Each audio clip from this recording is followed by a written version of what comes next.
आपका स्वागत है हमारे YouTube चैनल हॉरोस्कोप रेयांशी में। अरे लक्ष्मी, तुम इतनी सुबह सुबह तैयार होकर कहाँ जा रही हो? मैं आज फिर भगवान शिव से अपनी खाली झोली की भीख मांगने जा रही हूँ। देखो लक्ष्मी, तुम परेशान मत हो। देखना, एक दिन शिव जी हमारी प्रार्थना जरूर सुनेंगे और बहुत जल्द हमारी भी संतान होगी। हमें भी माँ बाप मिलने का सुख मिलेगा। बस तुम अपनी भक्ति पर विश्वास रखो।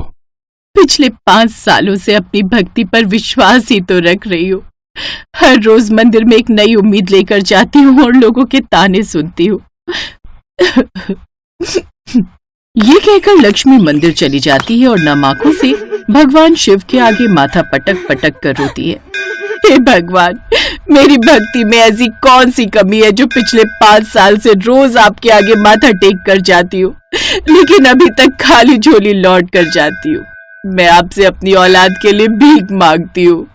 मुझे माँ बनने का सुख दे दीजिए महादेव। मेरी झोली भर दीजिए, मेरी झोली भर दीजिए। ये है लक्ष्मी, जो कि काशीपुर गांव में रहती थी।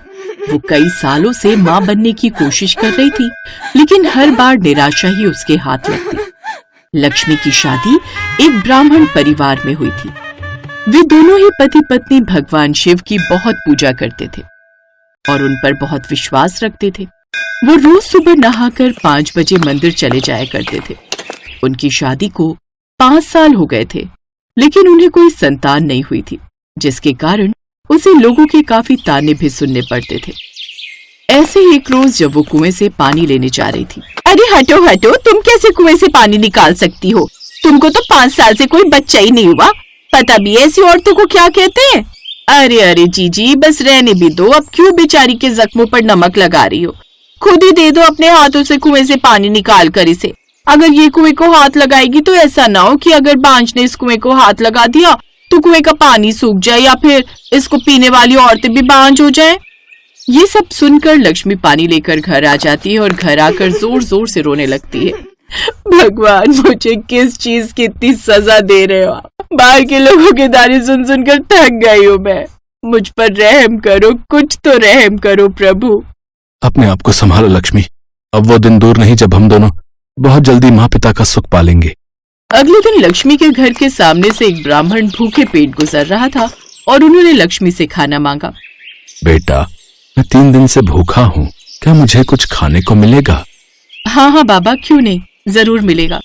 बस आप यहाँ बैठो, पानी पियो, मैं झट से आपके खाने का प्रबंध करती हूँ। और थोड़ी देर में ही लक्ष्मी ब्राह्मण के लिए खीर, पूरी और आलू की सब्जी बनाकर ले आती। वो साधु बाबा पेट भरकर खाना खाते हैं और उसे ढेर सारा आशीर्वाद देते हैं। बेटा, तुमने मुझे खाना खिलाया, एक भूखे का पेट भरा। मैं बहुत खुश हूँ। तुम्हें देने के लिए कुछ तो नहीं है मेरे पास, पर आशीर्वाद जरूर दूंगा, जिससे तुम्हारे जीवन के सारे दुख दूर हो जाएंगे। बाबा, मेरे जीवन में कोई दुख नहीं है, सिवाय एक दुख के जिसके लिए पिछले 5 साल से इंतजार कर रही हूँ। बेटी, ऐसा क्या दुख है? बताओ मुझे। आज के बाद कोई दुख तुम्हारे जीवन में नहीं रहेगा। बाबा, सच में अगर ऐसा है तो मेरी खाली झोली भर दो बाबा, जिससे मुझे लोगों के ताने सुनने को ना मिले। मेरी सूनी कोख भी भर जाए बाबा। तभी बाबा उसको आशीर्वाद देते हैं और कुछ उपाय बताते हैं। साथ ही सोमवार के व्रत रखने को भी कहते हैं, जिससे लक्ष्मी हर सोमवार शिव जी के व्रत करने लगी और हर रोज मंदिर जाकर भगवान से प्रार्थना करने लगी। फिर एक रोज वो पल आ ही जाता है। लक्ष्मी प्रेग्नेंट हो जाती है। वो ये खुशखबरी अपने पति को देती है। प्रमोद जी, मैं माँ बनने वाली हूँ। हमारी प्रार्थना पूरी हो गई प्रमोद जी। सच में लक्ष्मी, तुम माँ बनने वाली हो? मुझे यकीन नहीं हो रहा। देखो, मैं बोलता था ना, ऊपर वाले पर भरोसा रखो, सब ठीक हो जाएगा। आखिरकार लक्ष्मी माँ बन गई और उसकी खाली कोख भगवान ने भर दी और अब से गांव के लोग भी उसे ताना नहीं देते थे। ऐसे ही समय बीता। प्रमोद लक्ष्मी का खूब ख्याल रखता। ऐसे उसके 9 महीने भी पूरे हो गए और एक रोज उसने एक प्यारे से बेटे को जन्म दिया।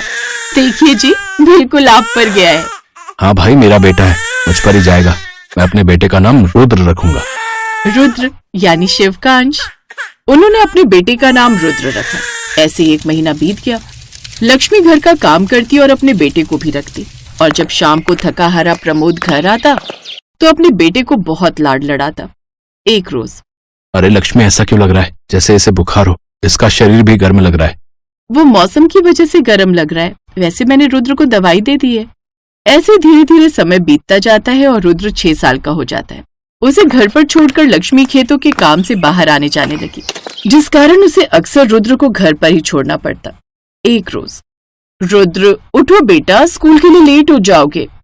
नहीं माँ, आज मैं स्कूल नहीं जाऊंगा। नहीं बेटे, स्कूल के लिए ना नहीं करते। उठो जल्दी, स्कूल चलो और उससे पहले मंदिर भी जाना है। अरे तुम भी ना लक्ष्मी, आज रहने दो, जब मेरे बेटे का मन नहीं है तो। ये आपका ही लाड है जो दिन पर दिन इसको बिगाड़ रहा है। शरारतें बढ़ने लगी हैं इसकी। फिर लक्ष्मी जल्दी से रुद्र को स्कूल के लिए तैयार करती है। फिर तीनों माँ, बेटा और पिता मंदिर जाते हैं और मंदिर से वापस आकर लक्ष्मी रुद्र को स्कूल छोड़ाती है। ऐसे ही समय बीता और अब रुद्र 8 साल का हो गया। एक रोज जब रुद्र स्कूल से घर वापस आ रहा होता है तो उसको रास्ते में सांप काट लेता है। गांव की कुछ औरतें उसे देख लेती हैं। वो जल्दी से लक्ष्मी के घर जाती है। लक्ष्मी बहन, कहाँ हो? जल्दी बाहर आओ। क्या हो गया? क्या हो गया बहन? क्यों इतनी तेज चिल्ला रही हो? तेरे बेटे रुद्र को सांप ने काट लिया है, जल्दी चलो। ये बात सुनकर लक्ष्मी अपने बेटे के पास भागती हुई जाती है और देखती है कि रुद्र के मुंह से झाग निकल रहा है और सांसें तेज तेज चल रही हैं, जिससे वो जमीन पर लेटा तड़प रहा था। बेटे रुद्र, आंखें खोलो, देखो तुम्हारी माँ आ गई है तुम्हारे पास। आंखें खोलो रुद्र, आंखें खोलो। मेरे लाल, आंखें खोल, तुझे कुछ नहीं होगा। दोनों रुद्र को सीने से लगाकर रोने लगते हैं और जल्दी से हॉस्पिटल लेकर जाते हैं। रुद्र को सांप ने काटा है, जिससे उसके पूरे शरीर में जहर फैल गया है। अब कुछ नहीं हो सकता है। अब तो आपके बच्चे को भगवान ही बचा सकता है। ये सुनकर दोनों रोने लगते हैं। शिव जी, मैंने और मेरे पति ने आपकी जीवन भर भक्ति की है, मेरे बच्चे को बचा लीजिए। हाथ जोड़कर आपसे विनती है, मेरे बच्चे को कुछ हो गया तो हम भी यहीं सर पटक पटक कर अपने प्राण दे देंगे। लक्ष्मी और प्रमोद अपने बेटे के जिंदा होने की आस भगवान शिव से ही लगाकर बैठे। उन दोनों को मंदिर में बैठे बैठे भूखे प्यासे 3 दिन गुजर गए, लेकिन उन्होंने अपनी उम्मीद नहीं छोड़ी और विश्वास बनाए रखा। वो अपने बच्चे के मृत शरीर को लेकर मंदिर में बैठे रहे।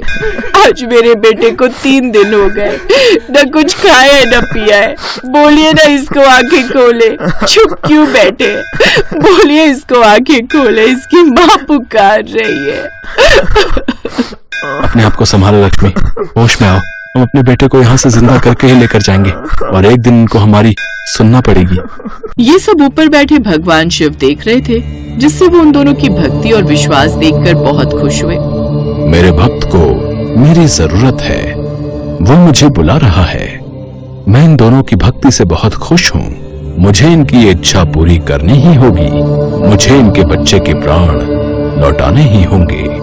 लेकिन ये तो विधि के विधान के नियम के विरुद्ध है स्वामी। हम कैसे एक मृत के प्राण लौटा सकते हैं? जो आज तक नहीं हुआ वो अब होगा। भगवान शिव कैलाश से धरती लोक पर आ जाते हैं। साथ ही रुद्र की आत्मा को भी अपने साथ ले आते हैं और उसे वापस रुद्र के शरीर में प्रवेश करवा देते हैं, जिससे वो कुछ ही देर में जीवित हो जाता है। ये देख उसके माता पिता खूब खुश होते हैं।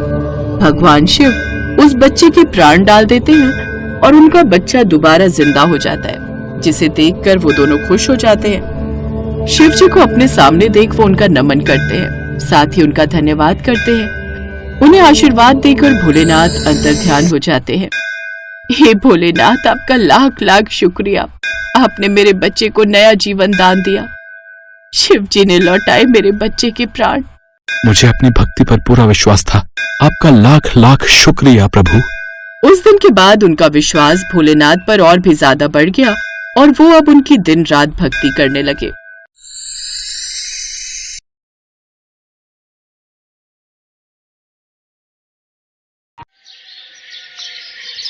मदन नाम का एक किसान अपनी पत्नी सोमा और 5 साल की बेटी अनु के साथ गोपालपुर गांव में रहता था। मदन के पास खुद की थोड़ी सी जमीन थी। अपनी जमीन पर खेती करके वो किसी तरह अपना घर चलाता था। खेतों में काम करते करते मदन यही सोचता रहता कि कैसे वो धनवान बनेगा। सोमा दूसरी बार गर्भवती होती है। मदन को पूरी उम्मीद थी कि इस बार उन्हें एक बेटा ही होगा। एक दिन वो सोमा से कहता है, सोमा, बस अब कुछ दिनों की ही बात है, फिर हमारे बेटे का जन्म हो जाएगा और वो अपने इस बाबा की गोद में खूब खेलेगा। देखना तुम, मैं अपने बेटे से खूब लाड़ लड़ाऊंगा और फिर जब वो बड़ा हो जाएगा तो हम दोनों बाप बेटे मिलकर खूब पैसा कमाएंगे। मेरा बेटा हम दोनों के बुढ़ापे की लाठी बनेगा, लाठी। हाँ। लेकिन हमें बेटा ही होगा, आप ये बात कैसे सोच सकते हैं? हमें बेटी भी तो हो सकती है ना? नहीं सोमा, ऐसा मत बोलो। ऊपर वाले ने हमें एक बेटी पहले ही दे दी है, अब और नहीं चाहिए। तुम देखना, इस बार बेटा ही आएगा। मदन के विचार सुनकर सोमा बहुत दुखी हो जाती है, लेकिन वो कुछ भी कर नहीं सकती थी। ऐसे ही कुछ दिन बीत जाते हैं। फिर वो समय भी आ जाता है जब सोमा बच्चे को जन्म देती है। लेकिन बच्चे को देखकर मदन दुखी हो जाता है, क्योंकि सोमा ने इस बार भी एक लड़की को ही जन्म दिया था। हे भोलेनाथ, ये आपने मुझ पर कैसा बोझ डाल दिया। पहले ही एक बेटी कम थी, जो अब एक और दे दी। मेरी जिंदगी ही बर्बाद हो गई। कैसे मैं इनका लालन पोषण करूंगा, इनकी शादियां करवाऊंगा। मेरी तो सारी उम्र इनके लिए दहेज जोड़ने में ही निकल जाएगी। बेटी पैदा होने से मदन पहले से ही उदास था, लेकिन जब उसे ये पता चलता है कि उसकी दूसरी बेटी आंखों से अंधी है, तो उसके होश उड़ जाते हैं। ये बात जानकर तो मानो मदन आग बबूला हो गया। उसे तो अब अपनी बेटी से और भी ज्यादा नफरत होने लगी। ना तो उसने कभी उस बच्ची को गोद लिया और ना ही कभी उसे लाड किया, बल्कि वो तो उसकी तरफ देखने से भी परहेज करता था। लेकिन सोमा उसे बहुत प्यार करती थी। उसने उसका नाम शिवांशी रखा। शिवांशी यानी शिव का अंश। देखो जी, आखिरकार है तो वो आपकी ही बेटी, फिर आप उससे इतनी नफरत क्यों करते हो? क्योंकि ये लड़की मेरे सर का बोझ बन गई है। इसकी यही गलती है कि एक तो इसने लड़की के रूप में जन्म लिया और ऊपर से आंखों की अंधी। माँ, बाबा अगर शिवांशी को प्यार नहीं करते तो क्या हुआ? मैं और आप तो इसको बहुत प्यार करते हैं ना, मेरी प्यारी छोटी बहन। धीरे धीरे शिवांशी 11 साल की हो गई और अनु 16 साल की। अब शिवांशी को भी भली भांति समझ आने लगा था कि उसके बाबा उसे पसंद नहीं करते। अगर मदन कभी कोई चीज लाता तो भी वो सिर्फ अनु के लिए लाता।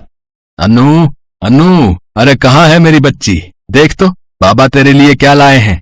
ये प्यारा सा चश्मा। अरे वाह बाबा, लेकिन क्या आप शिवांशी के लिए नहीं लाए? अरे ये अंधी क्या करेगी चश्मा पहनकर? इसको कौन सा दिखता ही है। अपने बाबा के मुंह से ये बात सुनकर शिवांशी को बहुत बुरा लगता है। मदन वहां से चला जाता है तो शिवांशी अपनी माँ से कहती है, माँ, बाबा अनु दीदी को तो प्यार करते हैं, लेकिन वो मुझे प्यार क्यों नहीं करते? अब मेरी सभी सहेलियों के बाबा उनको बहुत प्यार करते हैं, फिर मेरे साथ ही ये भेदभाव क्यों? मैं अंधी हूँ क्या इसलिए? नहीं बेटी, ऐसी बात नहीं है। देख, कुछ दिन बाद से सावन महीना शुरू हो रहा है और इस महीने सच्चे मन से जो कोई भी भोले बाबा की भक्ति करता है ना, वो उसकी मुराद जरूर पूरी करते हैं। सच माँ, फिर तो मैं ये व्रत जरूर रखूंगी। कुछ दिनों बाद सावन का महीना शुरू होता है। शिवांशी हर सोमवार पूरे भक्ति भाव से शिव भगवान की पूजा करने लग गई। वो रोज अपने घर के मंदिर में शिव जी की पूजा करती। ये पूजा पाठ करने से अंधी क्या सोचती है कि भगवान इसे आंखें दे देंगे? ये सब तो ढकोसला है, ढकोसला। आप ऐसा क्यों कहते हैं जी? भोलेनाथ ने चाहा तो सब कुछ हो सकता है। आपको उसकी भक्ति पर शक नहीं करना चाहिए। अपनी बकवास और ये अंधविश्वास तुम अपने ही पास रखो। अपने बाबा के मुंह से ऐसी कड़वी बातें सुनकर शिवांशी बहुत उदास हो जाया करती थी। शिवांशी भोलेनाथ के आगे हाथ जोड़कर रोते हुए कहती है, हे भोलेनाथ, अगर मैं आपकी पूजा सच्चे मन से करती हूँ तो मुझे आंखें दे दो भगवान, आपकी मुझ पर बड़ी कृपा होगी। सावन का जब आखिरी सोमवार होता है तो उससे एक दिन पहले भोलेनाथ शिवांशी के सपने में आते हैं और कहते हैं, बेटी शिवांशी, कल सावन का आखिरी सोमवार है। तुम गांव के शिव मंदिर में जाना। मैं तुम्हारी मनोकामना अवश्य पूरी करूंगा। अगले दिन सुबह शिवांशी अपने सपने के बारे में अपने माँ बाबा को बताती है। सच मेरी बच्ची, भगवान करे सच में तेरी आंखों की रोशनी आ जाए। तुम दोनों माँ बेटी पागल हो गई हो, हैं? जो कुछ भी सपना देखा उसी को सच मानने लग गई। ऐसा भी भला होता है क्या? अगर तुम्हें मंदिर जाना है तो जाओ, लेकिन मैं बिल्कुल नहीं जाऊंगा। हाँ। मदन खेत पर चला जाता है। अनु स्कूल गई होती है। सोमा शिवांशी को लेकर गांव के मंदिर चली जाती है। उस वक्त वहां आरती हो रही होती है। आखिरी सोमवार होने के कारण वहां काफी भीड़ होती है। आरती की आवाज चारों ओर गूंज रही होती है। शिवांशी बुरी तरह घबरा जाती है। वो अपनी माँ को आवाज दे रही होती है, लेकिन आरती की आवाज में कुछ भी सुनाई नहीं दे रहा होता है। वो अपनी माँ को ढूंढते ढूंढते बाहर की तरफ आती है। कि तभी उसको एक पत्थर से ठोकर लगती है, जिससे वो नीचे गिर जाती है और सिर पर चोट लगने के कारण वो बेहोश हो जाती है। सभी लोग उसकी तरफ भागते हैं। सोमा भी उसके पास आती है। फिर एक औरत लोटे में से पानी छिड़क कर शिवांशी के मुंह पर छींटे मारती है, जिससे शिवांशी को होश आ जाता है और वो जैसे ही आंखें खोलती है तो उसे सब दिखाई देने लगता है। मेरी बच्ची, तू ठीक है ना? मुझे माफ कर दे, ना जाने आज कैसे मेरा हाथ तुझसे छूट गया। माँ, मुझे सब दिखाई दे रहा है माँ। अब मैं सब कुछ देख सकती हूँ। भोलेनाथ ने मेरी मनोकामना पूरी कर दी माँ। मैं सब देख सकती हूँ। ये तो सचमुच चमत्कार हो गया बेटी। भोलेनाथ का लाख लाख शुक्र है जो मेरी बच्ची की आंखों की रोशनी दे दी। ये बात सुन सभी गांव वाले आश्चर्यचकित रह जाते हैं और जोर जोर से भोलेनाथ का जयकारा करने लगते हैं। घर आकर सोमा ये सारा किस्सा मदन और अनु को बताती है। सच में माँ, मेरी बहन अब सब देख सकती है? हाँ दीदी, अब मैं सब देख सकती हूँ। ये भी कि मेरी बड़ी बहन कितनी सुंदर है। हाँ, लेकिन अपनी छोटी बहन से थोड़ा कम। मैं कितना अधर्मी आदमी हूँ जो मैंने आपकी बातों पर शक किया। मुझे माफ कर दो भोलेनाथ, मुझे भाग्य को क्षमा कर दो। शिवांशी मेरी बच्ची, तुम भी मुझे माफ कर दो।